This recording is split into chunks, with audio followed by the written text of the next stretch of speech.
Bienvenidos, mi nombre es Manuel Antonio Chuyó Zabaleta, juez del Tercer Juzgado Nacional de Investigación Preparatoria especializado en delitos de corrupción de funcionarios, y en lo que me concierne vamos a desarrollar el tercer y cuarto módulo del curso de lavado de activos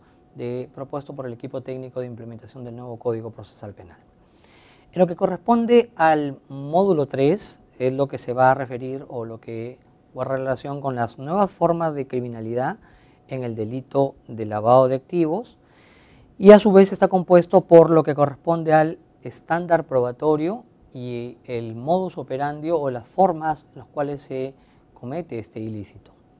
Y en lo que concierne al módulo 4 está específicamente referido a el delito de lavado de activos en la jurisprudencia nacional, y específicamente en lo que corresponde a la sentencia plenaria casatoria de lavado de activos,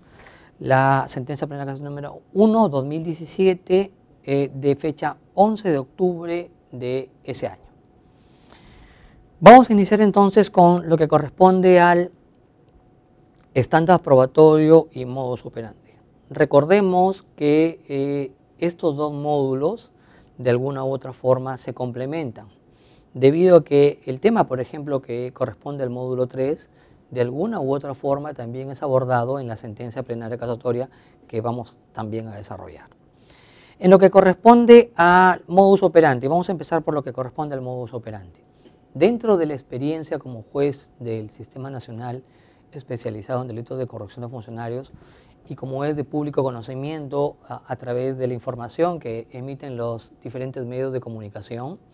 tenemos que las modalidades a través de las cuales se puede verificar la comisión del ilícito de lavado de activos tienen ciertas características.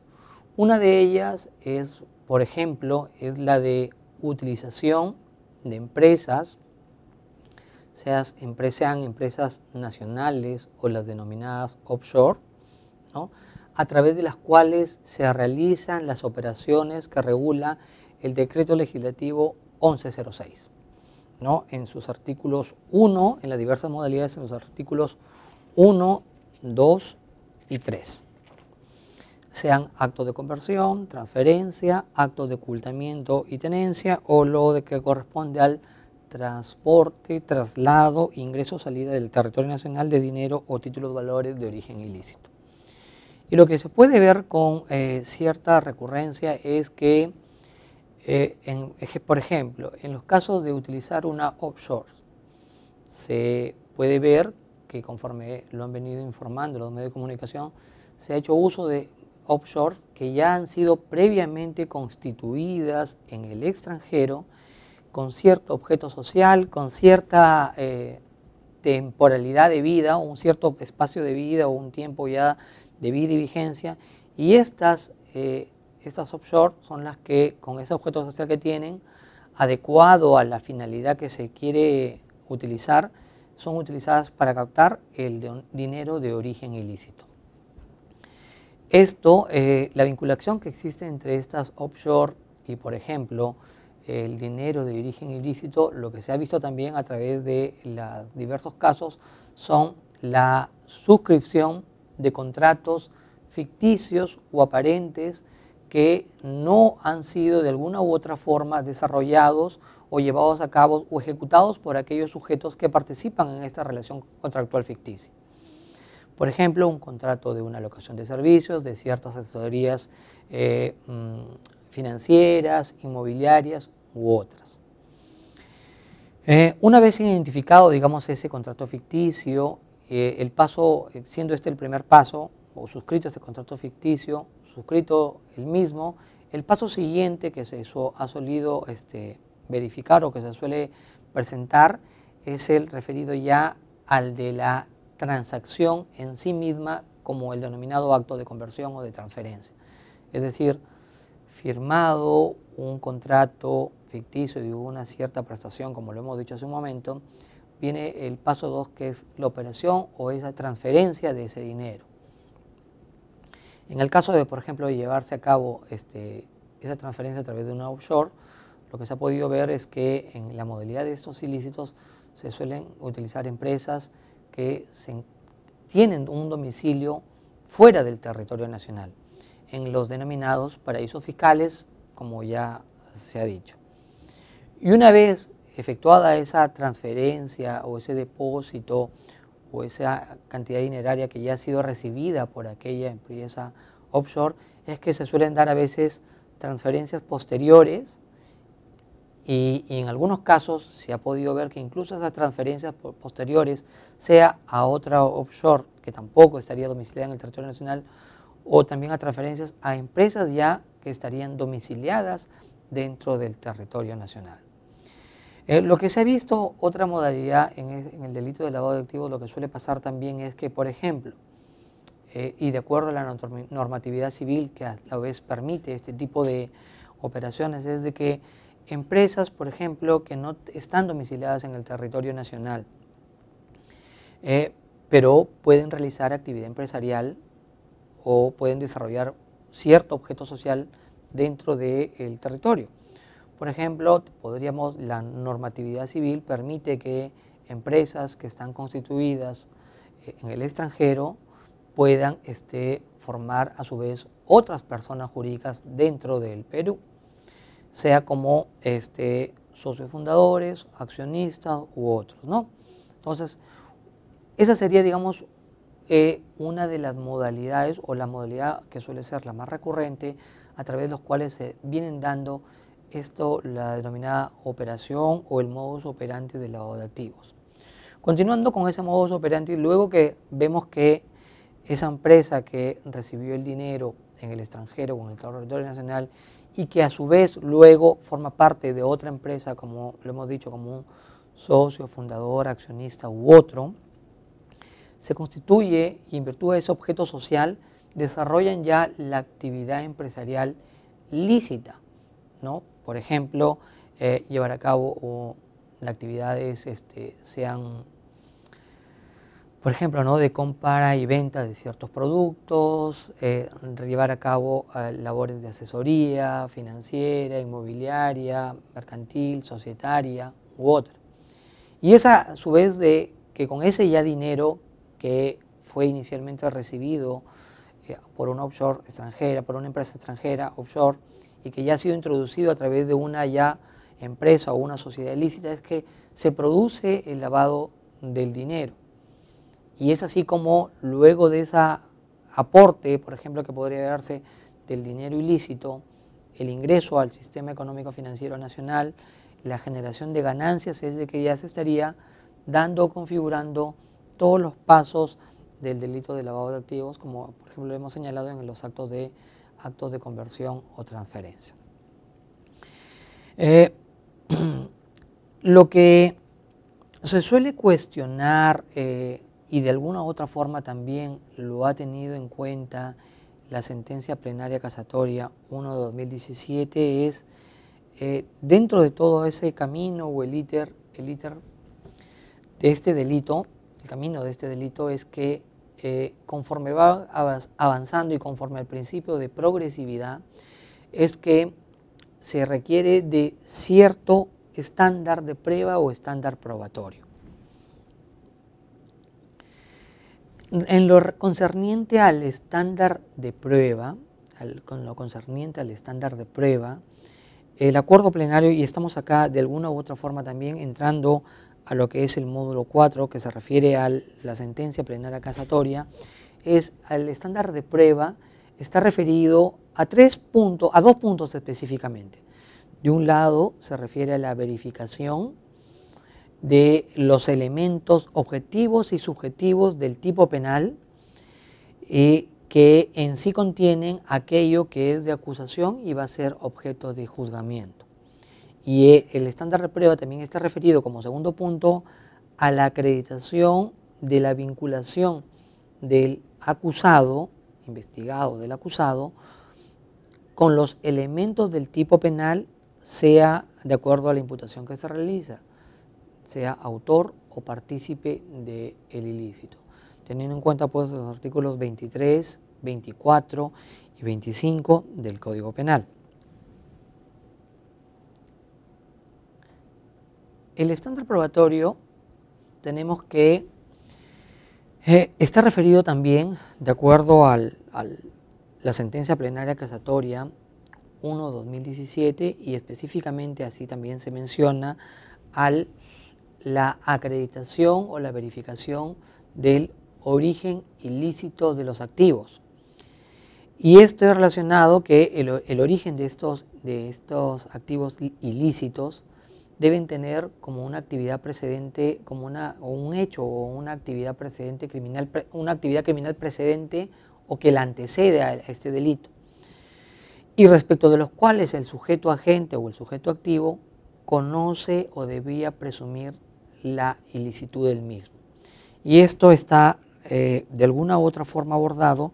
en el fundamento jurídico 19 de la sentencia plenaria casatoria que hemos mencionado. En el caso del decreto legislativo 1106, se refiere, pues, en lo que se refiere al artículo 1 y 2, bienes, efectos o ganancias, y en el caso del dinero efectivo o instrumentos financieros negociables y emitidos al portador, lo que se refiere al artículo 3. Otro punto que se aborda y que tiene relación también con el estándar de prueba es lo referido a la actividad criminal previa o que antecedente. En cuanto a la actividad criminal previa, se hace mención en el decreto legislativo 1106 en el artículo 10, se refiere, pues, a que las actividades criminales, se refiere a aquellas actividades criminales de aquellos delitos con capacidad de generar ganancias ilegales y que no puede entenderse como la determinación de la existencia concreta y específica de un precedente delictivo de determinada naturaleza, cronología, intervención o roles de diversos agentes individualizados. Es decir, no se requiere, pues, de la identificación de las concretas operaciones delictivas previas, sino que basta la acreditación de la actividad criminal de un modo genérico, como de alguna u otra forma lo recoge la sentencia plenaria casatoria, teniendo en cuenta también las opiniones de otros autores como Isidoro Blanco. Se refiere, pues, a lo que bastaría la acreditación de la actividad criminal de un modo genérico, es decir, a través de las cuales hacemos la afirmación de esta actividad criminal previa, llevando o arribando producto de una conclusión razonable. Resalta también la sentencia plenaria que, teniendo en cuenta el principio de la autonomía del delito de lavado de activos, se trata, pues, de un delito que de alguna u otra manera se encuentra desvinculado lo mayor posible o lo máximo posible del delito previo. Y es ahí donde radica, pues, o está la esencia de la autonomía del delito de lavado de activos. Señala la sentencia plenaria casatoria, que se requiere, pues, de la presencia, sí, de un antecedente de una actividad delictiva, pero como lo hemos señalado hace un momento, de modo genérico. No se requiere de una plena probanza que permita, en atención a las circunstancias del caso concreto, la exclusión de otros posibles orígenes. Entonces, lo que el acuerdo plenario pretende acá es no flexibilizar las reglas probatorias, sino lo que trata es de que se evalúe o se meritúe en cada caso particular o cada caso en concreto, y no a través de una plena probanza, sino llegar a un arribo de una conclusión razonable del caso particular y la exclusión de los posibles otros orígenes lícitos que podría tener lo que es materia de investigación. Por lo tanto, en ese sentido debe entenderse a lo que se refiere, pues, el estándar de prueba del delito de lavado de activos en cuanto a actividades criminales.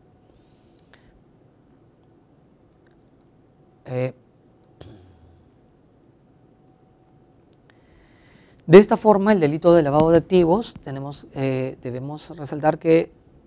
a efecto de poder afirmar un grado de certeza inobjetable en la comisión de este ilícito, va a requerir de 3 puntos. Primero, el referido a que, como lo hemos señalado hace un momento, la actividad criminal previa sea idónea para determinar o generar determinados activos, lo que se ha denominado, como ya lo hemos dicho hace un momento, el origen ilícito de los activos. Como segundo punto, la realización de actos de conversión, transferencia, ocultamiento, tenencia o actos de transporte, traslado, ingreso o salida del territorio nacional. Y 3, lo que se refiere al aspecto subjetivo, ¿no?, referido al conocimiento directo o presunto, preciso, detallado de la procedencia ilícita del activo, es decir, podemos decir de la normalidad de la operación o de la inferencia de una actividad criminal o la inferencia de la realización de una actividad criminal.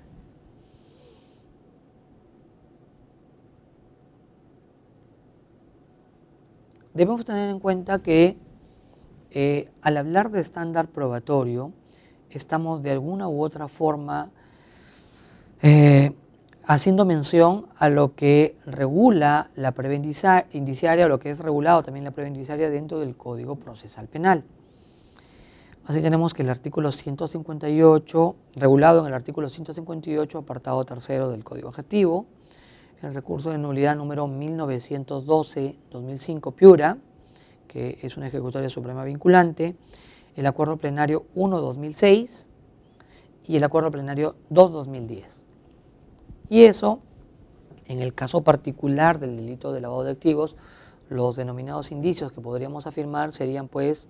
el incremento inusual o crecimiento injustificado del patrimonio. 2, la realización de actividades financieras anómalas, ahí sea en la cuantía o en la dinámica de las mismas. La inexistencia de actividades económicas o comerciales lícitas que justifiquen el incremento patrimonial o las transmisiones dinerarias o las transferencias dinerarias producto de las actividades de negocio que podrían realizarse. Y 4, la constatación de un vínculo o conexión con actividades delictivas o con personas o grupos relacionados con los mismos. Y ahí, en relación a esto, el tema de la prueba indiciaria, el estándar de prueba y lo que se refiere a la obtención de elementos de convicción, debemos mencionar que guardan una vital importancia las medidas que tienen como finalidad asegurar medios de prueba para poder acreditar el ilícito que se viene investigando. Tenemos ahí, por ejemplo, los informes de las unidades de inteligencia financiera, las medidas limitativas de derecho que pueden requerirse el órgano jurisdiccional, como por ejemplo el levantamiento del secreto bancario, la reserva tributaria, ¿no?, y otros medios de prueba, el levantamiento del secreto de las comunicaciones, entre otros, y otras actividades o medidas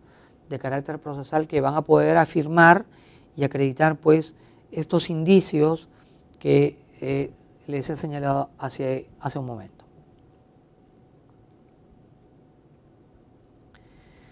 En relación también al estándar probatorio. En relación al estándar probatorio tenemos que, a partir de los fundamentos jurídicos 23, la sentencia plenaria casatoria, y teniendo en cuenta el principio de progresividad del ejercicio y de la acción penal, es que, y de acuerdo a la problemática que se venía viendo en el tratamiento de diversos procesos, es que la Corte Suprema ha tenido a bien dar algunas pautas respecto de este estándar de prueba dentro de las diferentes etapas del proceso penal. Y así, por ejemplo, se habla en el caso del inicio de diligencias preliminares de la necesidad de contar con una sospecha inicial simple, teniendo en cuenta lo prescrito, la finalidad de las diligencias preliminares, como hemos señalado, y lo contenido en el artículo 330, apartado 2 del Código Procesal Penal. En el caso de la disposición de la formalización y de la investigación preparatoria, la Corte Suprema también ha determinado y ha expresado que para emitir esta disposición de formalización de la investigación preparatoria, lo que se requiere es pues de la existencia de una sospecha reveladora, teniendo en cuenta lo prescrito en el artículo 336 en el apartado primero del Código Objetivo. Y en el caso de la acusación o auto de enjuiciamiento, acusación y el auto de enjuiciamiento, que corresponden netamente a la etapa intermedia, se requiere pues de la existencia o verificación de una sospecha suficiente, teniendo en cuenta lo prescrito en los artículos 334, apartado 1 y 2, el artículo 334, apartados 1 y 2, literal D,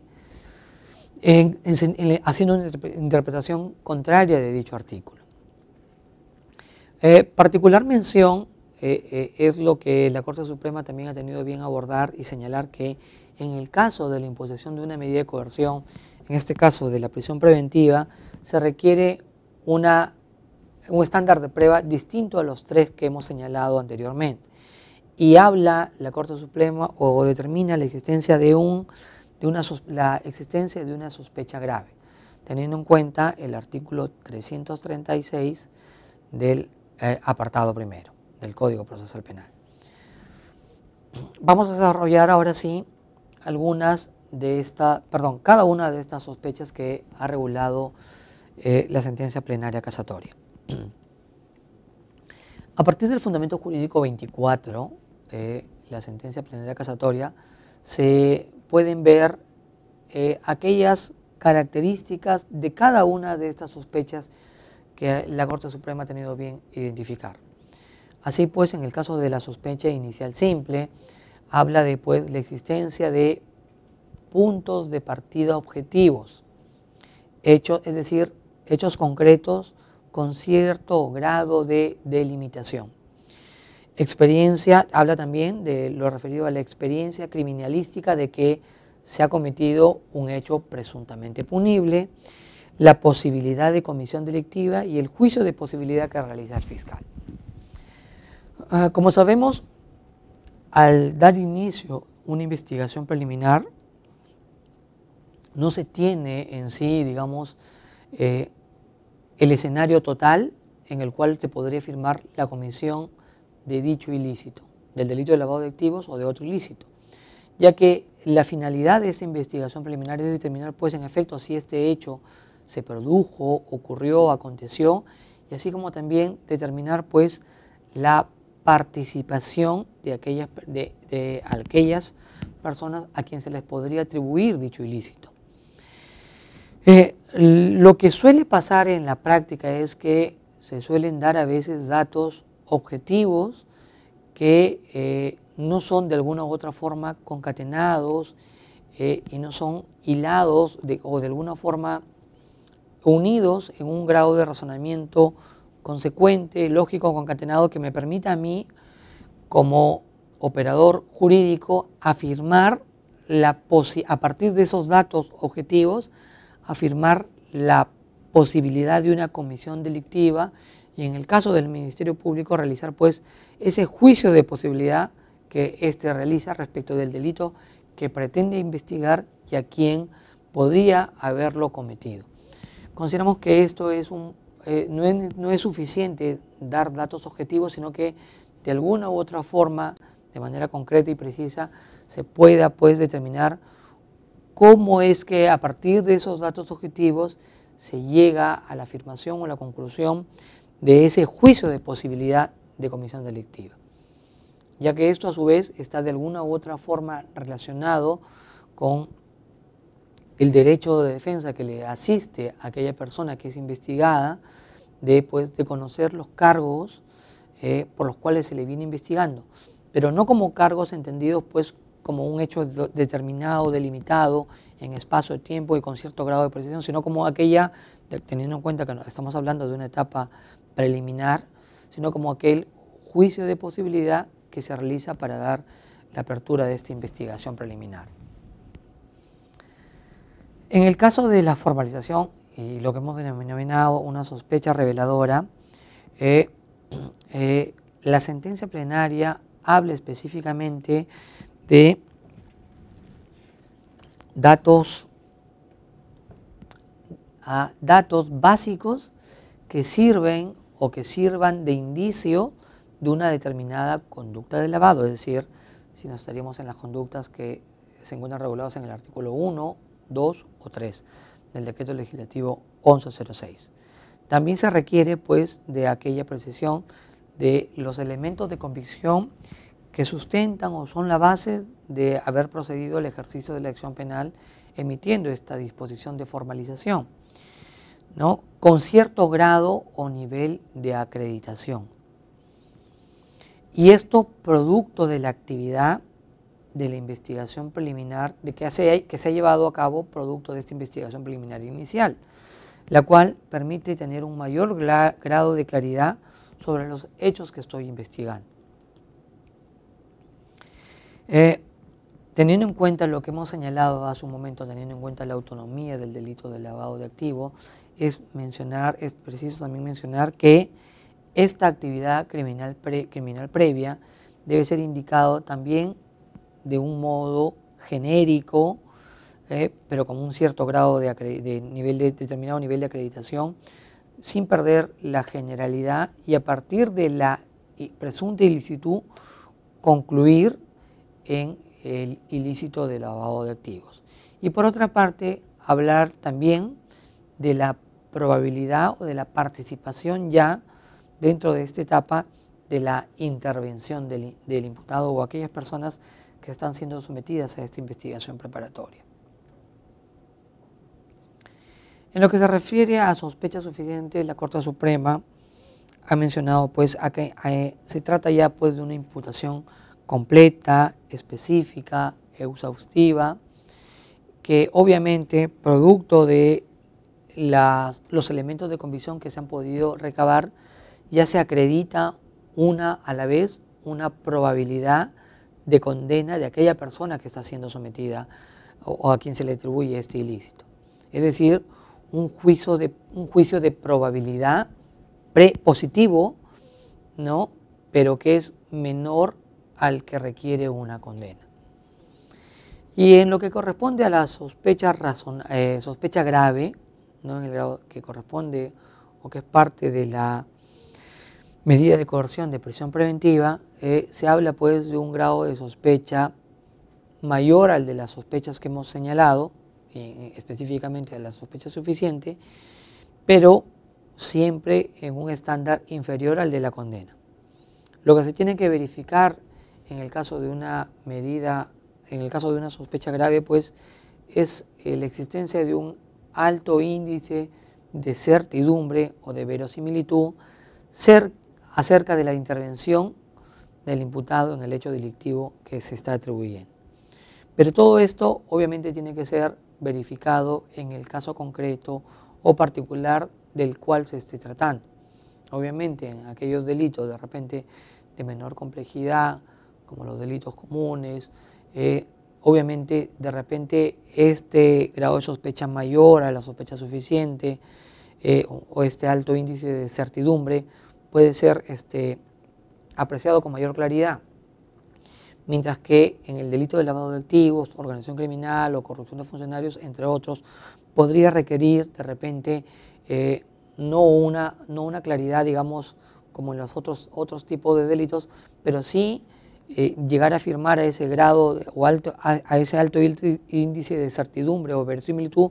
producto del razonamiento o un razonamiento que se base en datos objetivos sólidos que permitan a partir de estos hablar de un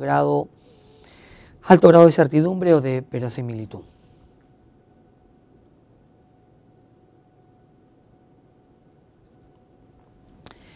Yendo ya, como lo hemos mencionado en un inicio, el módulo 3, nueva forma de criminalización, con aquel ejemplo que les di de la utilización de las empresas offshore o de las empresas nacionales y cómo es que a partir de la recepción de este ilícito es que se va dando cada uno de los casos que se vienen viendo en la práctica y que son de público conocimiento a través de los medios de comunicación.